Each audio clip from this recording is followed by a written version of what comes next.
Esther chapter 7. So the king and Haman came to banquet with Esther the queen. And the king said again unto Esther on the second day at the banquet of wine, What is thy petition, Queen Esther?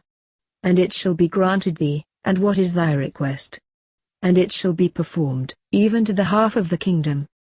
Then Esther the queen answered and said, If I have found favor in thy sight, O king, and if it please the king, let my life be given me at my petition, and my people at my request.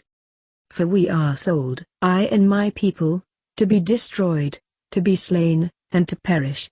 But if we had been sold for bondmen and bondwomen, I had held my tongue, although the enemy could not countervail the king's damage.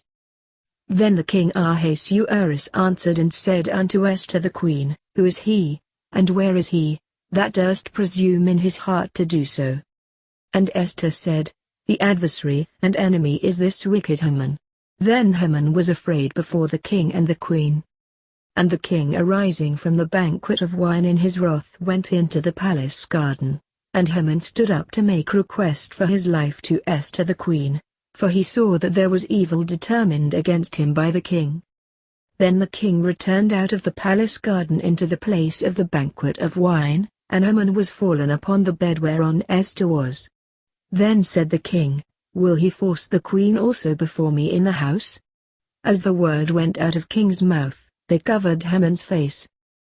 And Harbona, one of the chamberlains, said before the king, Behold also, the gallows 50 cubits high, which Haman had made for Mordecai, who spoke in good for the king, standeth in the house of Haman.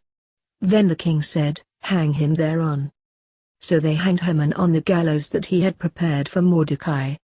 Then was the king's wrath pacified.